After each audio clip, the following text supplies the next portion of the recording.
Hello everyone, हाय। कैसे हैं आप सब लोग दोस्तों। मेरा नाम है उर्वशी जोशी एंड ये है मेरा channel triple three high priestess. दोस्तों, पिछले कुछ समय में मेरे नोटिस में एक चीज़ आई है। काफ़ी लोगों के साथ काउंसलिंग सेशंस होते रहते हैं। पिछले 3-4 साल से इस चैनल पर मैं आप लोगों के साथ काफ़ी कुछ शेयर कर रही हूँ, आप लोगों से जुड़ी हुई हूँ। पिछले 8-9 महीने में कुछ ऐसे लोगों से मेरी बात हुई है जिन्होंने एक जैसी बात कही है, और वो एक जैसी बात जो है उसी के ऊपर ये टॉपिक है। काउंसलिंग सेशन के दौरान काफ़ी चीज़ें लोग शेयर करते हैं। जो लोग स्पिरिचुअल अवेकनिंग के प्रोसेस में हैं वही मेरे पास आते हैं काउंसलिंग के लिए एंड काफ़ी कुछ शेयर करते हैं। ज़्यादातर पर्सनल जिन चीज़ों में वो उलझे हुए हैं, जिन सिचुएशंस में वो स्टक है, ज़्यादातर उन्हीं चीज़ों के बारे में वो बात करते हैं। कई लोगों को आ, कई तरीके के इश्यूज़ रहते हैं, बताते हैं वो खुल के हर चीज़ के बारे में। लेकिन पिछले कुछ महीनों में जो एक चीज़ कॉमन सी निकल के आई है वो ये है कि मैंने नोटिस किया है कि कुछ लोगों को मृत्यु का भय बहुत सता रहा है, बहुत डरा रहा है। फ़ियर ऑफ डेथ कुछ लोगों को बहुत ज़्यादा पकड़ रहा है। और क्योंकि ये चीज़ बार बार कई लोगों ने सेशन के दौरान बोली है, तो मैंने सोचा कि इसी टॉपिक के ऊपर जो है आज बात करते हैं। क्या कारण है कि कुछ लोगों को बहुत भय हो रहा है मृत्यु का, और ज़्यादातर ये यंग लोग हैं जो इस तरीके की बातें कर रहे हैं।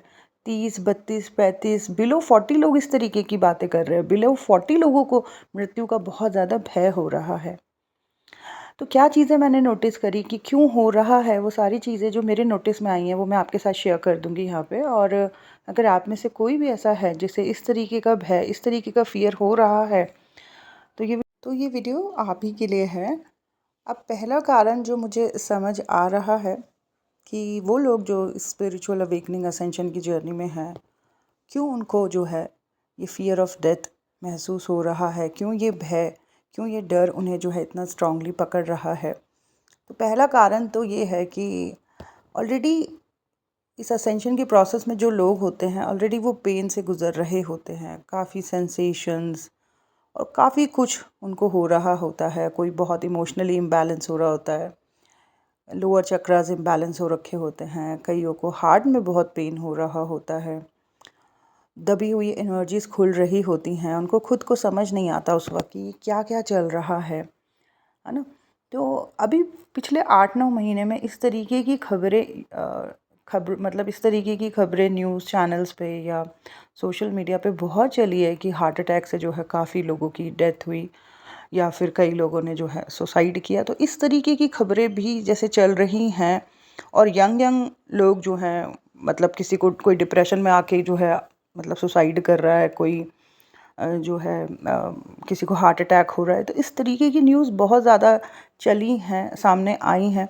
और वो लोग जो ऑलरेडी डिप्रेसिव स्टेट से गुज़र रहे हैं, ऑलरेडी इम्बैलेंस हो रखे हैं, ऑलरेडी जिनको पेन्स हो रहे हैं, तो जब वो इस तरीके की न्यूज़ सुन रहे हैं तो कहीं न कहीं उनको एक डर सा लग रहा है कि कहीं जो ये इनके साथ हो रहा है, कहीं ऐसा कुछ हम ना कर लें या ऐसा हमारे साथ ना हो जाए। और ये बात मुझसे कही है अभी 2 दिन पहले भी एक लड़की आई थी, और उन्होंने भी सेम यही बात कही कि मैम, मेरे हार्ट में जो है बड़ा सेंसेशन होती रहती है, और जब मैं इस तरीके की न्यूज़ सुनती हूँ कहीं पे कि हार्ट अटैक से डेथ हो गई, उस एक्टर की डेथ हो गई, ये हो गया, वो हो गया, तो मुझे और डर लगने लगता है कि कहीं मेरे साथ भी ऐसा ना हो जाए। तो कहीं न कहीं जो ये एक्सटर्नल चीज़ें हैं, ये जो हो रहा है इस वक्त की यंग यंग लोगों की जो है इस तरीके से डेथ हो रही है, तो कहीं न कहीं उस चीज़ का प्रभाव पड़ रहा है। 4D में व्यक्ति जो है थोड़ा लो वाइब्रेशनल हो रखा होता है, और बहुत जल्दी किसी भी चीज़ का प्रभाव उसके ऊपर पड़ जाता है। तो हाई वाइब्रेशनल प्रैक्टिसेस में रहें, न्यूज़ चैनल्स इन सब चीज़ों से दूर रहें, पॉजिटिव प्रैक्टिसेस में रहें, और सबसे ज़्यादा अपनी हेल्थ का ख्याल रखें। सेल्फ लव, सेल्फ केयर कहा जाता है ना, first step after spiritual awakening. सबसे ज़्यादा ख्याल आपने अपना रखना है, खुद से जुड़ना है। तो अपनी हेल्थ का ख्याल रखें।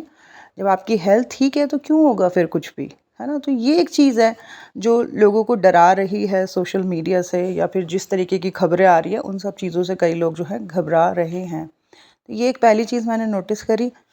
दूसरी चीज़ जो है वो ये है कि आफ्टर अवेकनिंग 4D में हमें थोड़ा डीअटैच होना होता है बाहर की दुनिया से। लेकिन 4D में भी कई बार शुरुआत में हमें समझ नहीं आता और हम कंफ्यूज होते हैं कई चीज़ों को लेके, क्योंकि काफ़ी चीज़ें ऐसी घटित हो रही होती हैं कि समझ पाना मुश्किल होता है। और कई बारी क्या होता है कि हम सोशल मीडिया से या फिर हमारे जीवन में भी ऐसे लोग आने लगते हैं जो इस प्रोसेस में ही हैं। कई लोग अवेयर हैं इस प्रोसेस को लेके, अवेकनिंग असेंशन को लेके, कई लोग नहीं हैं। अब अलग अलग प्रकार के लोग, चाहे हम सोशल मीडिया से ऐसे लोगों से जुड़ रहे हैं, चाहे हम डायरेक्टली मिल रहे हैं, पर्सनली मिल रहे हैं, तो उनमें से भी कई तरीके के लोग रहते हैं। कई लोग बहुत शक्की होंगे, कई लोग बड़े वहमी होंगे, कई लोग बहुत हाई डिज़ायर्स में होंगे। तो ये अलग अलग तरीके के लोग हमें मिलेंगे। जो भी जिसके अंदर बहुत ज़्यादा दबा हुआ था वो उसके सरफेस पर आता है, और उसी की वजह से वो व्यक्ति जो है पर्टिकुलर वे में बिहेव कर रहा होता है या कर रही होती है। जैसे आप में से भी कई लोग ऐसे लोगों से जुड़े हुए होंगे अभी 4D में, जो कि बहुत ज़्यादा हाई डिज़ायर्स में होंगे और अपनी डिज़ायर की फुलफ़िलमेंट के लिए वो, मतलब जैसे अपनी बाउंड्री तक को भी पार करने के लिए तैयार खड़े रहते होंगे, क्योंकि किसी भी तरीके से उन्हें अपनी उस इच्छा की पूर्ति करनी है। तो वो इतना डेस्परेट क्यों बिहेव कर रहे हैं? क्योंकि वो चीज़ें उनके अंदर बहुत ज़्यादा दबी हुई थी और कैसे भी करके अब वो उस चीज़ को प्राप्त करना चाह रहे हैं। कई बार लोग समझ ही नहीं पाते कि ये क्या है जो मेरे ऊपर इतना हावी हो रहा है और मुझे अपने आप को बैलेंस करना है। तो ऐसे अलग अलग तरीके के लोग हमें मिलते हैं आफ्टर अवेकनिंग, जो बहुत लस्टफुल हैं। कई लोग ऐसे बहुत शक्की और वहमी बातें कर रहे होते हैं। तो कई बारी ना ऐसे लोग भी हमें मिल जाते हैं आफ्टर अवेकनिंग, जो बहुत वहम डालते हैं दिमाग के अंदर। ठीक है। और जो भी ये इस तरीके की बातें कर रहे होते हैं, वहम वाली या डर वाली, ये इतने कॉन्फिडेंस से उन बातों को कर रहे होते हैं कि ऐसा लगता है कि ये सच बोल रहे हैं जो भी बोल रहे हैं, और कुछ ना कुछ सच्चाई है, तभी तो इतने, मतलब इतनी एनर्जी के साथ ये इस बात को बोल पा रहे हैं। और ऐसे लोगों से जुड़े रहने पर लंबे समय तक क्या होता है कि, मतलब अगर आप ऐसे किसी व्यक्ति से जुड़े हुए हो, उसको सुन रहे हो, आप उससे निरंतर कांटेक्ट में हो, तो धीरे धीरे जो उसके स्वभाव में जो चीज़ें हैं, जैसे वहम, डर, तो वो व्यक्ति के अंदर भी आने लगता है। वो एनर्जी आपको भी प्रभावित करने लगती है सामने वाले की।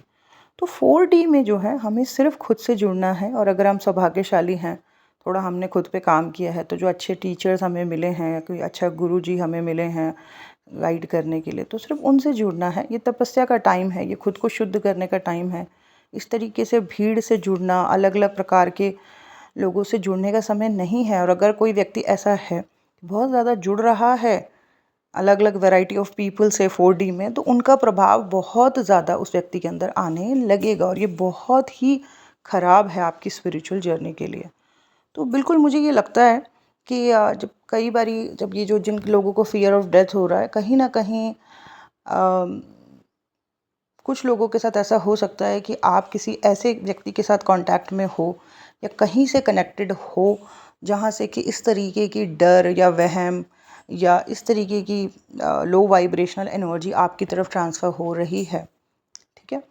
तो जस्ट अपनी कॉर्ड्स डिस्कनेक्ट करें, ऐसे लोगों से दूर रहें, सोशल मीडिया पे भी ऐसे लोगों को फॉलो ना करें, और जो है सिर्फ खुद से जुड़ें और खुद का शुद्धिकरण करें। 5D में आपको बहुत अच्छे लोग मिलेंगे। तो ये दूसरी चीज़ है। तीसरी चीज़ जो मुझे समझ आती है वो ये है कि जिनको भी ये फियर ऑफ डेथ हो रहा है, सो आफ्टर अवेकनिंग हमारा सबकॉन्शियस माइंड एक्टिव हो जाता है, और शुरुआत में जो है जो पास की नेगेटिव सप्रेस्ड इमोशंस हैं, नेगेटिव एनर्जीज़ हैं, वही सरफेस पर आती है। तो कई बारी कई लोगों के घर में जो है डेथ्स उन्होंने देखी होती हैं, या एक्सीडेंट्स, खबरें, बीमारियाँ, इस तरीके की चीज़ें उन्होंने अपने घर में काफ़ी देखी होती है। और इस तरीके की चीज़ों में पास्ट में जो उनको एंजाइटी रही है, जो घबराहट रही है, वो स्टोर्ड होती है। और आफ्टर अवेकनिंग जब उनकी खुद की हालत थोड़ी ख़राब होने लगती है, वो खुद अपने एक दर्द के दौर से गुज़र रहे होते हैं, उनको खुद को बड़ी जगह सेंसेशंस हो रही होती हैं, वो खुद बड़े इमोशनली इम्बैलेंस हो रहे होते हैं, बीमार पड़ रहे होते हैं, तो उनको वो डर जो उन्होंने, मतलब जो उनके अंदर डर दबा हुआ था ना पीछे, जो हादसे घर में हुए हैं या बीमारियां या जो डेथ्स उन्होंने देखी हैं, तो कहीं ना कहीं वो डर भी जो है इकट्ठा होके उनके ऊपर हावी होने लगता है।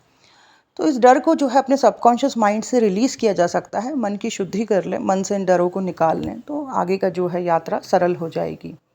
तो कुछ तो ये है कि ये सब चीज़ें सोशल मीडिया से जो है या न्यूज़ से जो है, खबरों से जो है हॉन्ट कर रही है।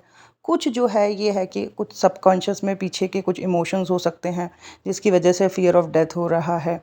या फिर तीसरी चीज़ ये है कि आप किसी गलत इंसान के साथ कांटेक्ट में हो या गलत इंसान को जो आप कहीं से फॉलो कर रहे हो, उसी की वजह से जो है फ़ियर आपके ऊपर इस तरीके से हावी हो रहा है। तो ये कुछ चीज़ें मेरे को समझ आई हैं और बस एक ही चीज़ मैं कहना चाहूँगी कि ये अवेकनिंग असेंशन की जर्नी है। अगर आप असेंड होंगे, आप प्रकाश की तरफ आगे बढ़ोगे, अंधकार से निकल के आप ज्ञान में आओगे, तो आपको समझ आने लगेगा कि मृत्यु भी एक सत्य है और मृत्यु के सत्य को भी ईश्वर आपको समझाएंगे धीरे-धीरे। और उस सत्य को जब आप समझ जाओगे तो ये डर भी जो है ख़त्म होने लगेगा पूरी तरीके से। ठीक है? तो ये 3 जगह मुझे समझ आई हैं दोस्तों कि यहाँ इन तीनों में से कोई ना कोई जगह है जहाँ से कि कुछ आ रहा है आपकी तरफ और इस फ़ियर ऑफ डेथ को आपने खुद ही रिलीज़ करना है। और बस यही था मेरा आज का video. That's it. Thank you so much. God bless you all. Bye bye.